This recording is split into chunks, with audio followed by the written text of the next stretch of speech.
IBomma Ravi episode ఇంకా continue అవుతూనే ఉంది. కొత్త కొత్త వార్తలు వస్తున్నాయి. ఒక పక్క పోలీసుల విచారణలో ఐబొమ్మ రవి ఉన్నాడు. ఎందుకంటే 5 రోజులు అతన్ని పోలీస్ కస్టడీకి తీసుకున్నారు. 4 రోజులు అయిపోయింది. ఈరోజు 5వ రోజు. సో 5 రోజులు అయినాక మళ్ళీ కోర్టుకు పెట్టే అవకాశం ఉంది. సో ఈ 5 రోజుల్లో రవి పెద్దగా ఏమీ ఇన్ఫర్మేషన్ ఇవ్వట్లేదు. ప్రతిదానికి తెలియదు, గుర్తులేదు అంటున్నారు. తన హార్డ్ డిస్క్‌లకి సంబంధించి అతను పాస్వర్డ్‌లు పెట్టాడు. అవి ఓపెన్ కావట్లేదు. పాస్వర్డ్‌లు ఐడీ పాస్వర్డ్‌లు చెప్పమంటే కూడా నేను మర్చిపోయినాను, గుర్తులేదు, అది ఎప్పుడో పెట్టాను, నాకు అనేక పాస్వర్డ్‌లు ఉంటాయి, గుర్తులేదని చెప్తున్నాడు. అందుకని ఇప్పుడు ఎథికల్ హ్యాకర్‌లని పిలిపించి వాటిని బ్రేక్ చేసి ఓపెన్ చేసేదానికి ట్రై చేస్తున్నారు. అట్లాగే ఈ నెట్వర్క్ ఏంటి, ఐబొమ్మ రవి వరక ఎవరున్నారు, క్రిమినల్ నెట్వర్క్ ఉందనేది కూడా ఒకటి పోలీసులు చెప్తున్నారు. అంటే మామూలుగా ఈ మధ్య కాలంలో మనకి సైబర్ క్రైమ్ అనేది విపరీతంగా దాదాపు 20-30 రెట్లు ఎవరి ఇయర్ పెరుగుతూ ఉంది. కోట్లాది, వందలాది, వేలాది కోట్ల రూపాయలు ప్రజల నుంచి కాజేస్తున్నారు. ముఖ్యంగా డీటెయిల్ అరెస్ట్ అనే కాన్సెప్ట్ ద్వారా మనల్ని ఎక్కడో ఉండి మనకి ఫోన్ చేస్తారు. ఫోన్ చేసి వీడియో కాల్ చేయమంటారు. వీడియో కాల్ చేస్తే అవతల ఒక సిబిఐ ఆఫీస్ లాగా ఆఫీస్ సెటప్ ఉంటుంది.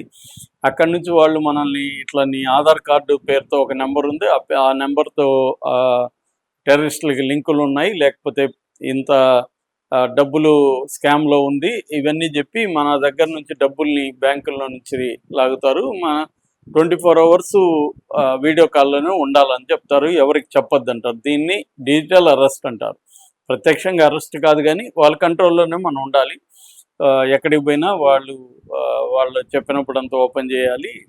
బ్యాంకుకి పోయి వాళ్ళ అకౌంట్లోకి డబ్బులు ట్రాన్స్ఫర్ చేయాలి. ఇలాగా డబ్బులు చాలా మంది దగ్గర భయపెట్టి చేస్తున్నారు. అది ఏమన్నా రవి ఇన్వాల్వ్ అయ్యాడా అట్లాంటి క్రైమ్స్తో? ఎంతమందిని డిజిటల్ అరెస్ట్ చేశాడు రవి, ఈ యాంగిల్లో చేస్తున్నారు. సో అంటే మనం పరిశీలిస్తే ఒకటి ఏంటంటే, విపరీతంగా రవికి ప్రజల్లో ఆదరణ వచ్చింది. అతను ఒక హీరో లాగా చూస్తున్నారు, రాబిన్ హుడ్ లాగా చూస్తున్నారు. అంటే ఈ సినిమా వాళ్ళకి మంచి బుద్ధి చెప్పాడు, మనకి చీప్గా మంచి క్వాలిటీతో అందించాడన్న ఇది జనంలో ఉంది. దీనికి కారణాలు ఏదైనా కానీ అదైతే వాస్తవం. చాలామంది హౌస్ వైఫ్స్, స్త్రీలు, పిల్లలు అందరూ కూడా రవి మా హీరో అని పెడతారు. పోలీసులు రెచ్చగొట్టే కొద్దీ, సజ్జనారు నేను అరెస్టులు చేస్తాను అవన్నీ చెప్పే కొద్దీ ఇంకా జనం రెచ్చిపోతున్నారు. ఎంతమందిని అరెస్ట్ చేసుకున్నట్టు సజ్జనారు వ్యూహం అటర్ ఫ్లాప్ అయిందని మనకు అర్థమైపోయింది. సో ఇప్పుడు ఏం చేస్తున్నట్టు ఉన్నారు పోలీసులు, ఇతను క్రిమినల్ లాగా చిత్రీకరించడానికి ట్రై చేస్తున్నారు. అంటే డేటాలు అమ్మేస్తున్నారు, భయపెడుతున్నారు. ఒకటి. 2, ఇతను జల్సాలు చేస్తారు, ప్రతి 20 రోజులు విదేశాలకు వెళ్ళి జల్సాలు చేస్తాడు అనేది ఒకటి, రెండో విషయం తీసుకొస్తున్నారు. మూడోది, ఇతను సైబర్ క్రైమ్లో కూడా ఇన్వాల్వ్ అయ్యాడనేది మూడో విషయం తీసుకొస్తున్నారు. కానీ ఈ 3 విషయాలు కూడా జనం మీద పెద్ద పనిచేయ, ఎవరు నమ్మట్లే. పోలీసుల వెర్షన్ని ఏది రవి గురించి ఏం చెప్పినా వీళ్ళు నమ్మట్లేదు. ఎందుకంటే వీళ్ళు కావాలనే చేస్తున్నారు, తెలిసిపోయింది ప్రజలకి. అంటే వీళ్ళు అతి చేశారు. రవిని మామూలుగా అరెస్ట్ చేస్తుంటే ఇంత సింపతి వచ్చుండదు. మొత్తం సినిమా ఇండస్ట్రీ అంతా వచ్చి తనేదో ఒక ఇంటర్నేషనల్ టెర్రరిస్ట్ని పట్టుకున్నట్టు బిల్డప్లు ఇచ్చి చేయడంతో అందరికి కూడా ఇప్పుడు రవి క్రైమ్ చేస్తే దాంట్లో వీళ్ళు కూడా భాగమైనట్టే కదా. ఆయన ఇప్పుడు ఆయన సైట్లో నేను సినిమా చూస్తే రవి క్రైమ్లో నేను కూడా భాగమైనట్టే. సో రవిని తిడితే నన్ను తిట్టినట్టుగానే నేను ఫీల్ అవుతాను. అలాగా లక్షల మంది, కోట్ల మంది, నెలకు 37 లక్షల మంది అతని సినిమాలు చూసినారనేది చెప్తున్నారు పోలీసులు.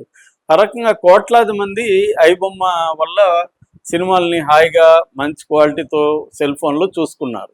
ఇప్పుడు వాళ్ళందరికీ 2 ఉంటుంది. ఒకటి గిల్ట్ ఉంటుంది, నేను కూడా రవి క్రైమ్లో భాగం కాదని. 2, రవి వల్ల నేను ఇన్ని సినిమాలు హాయిగా చూసుకున్నాను కదా, ఐబొమ్మ పుణ్యమా అని.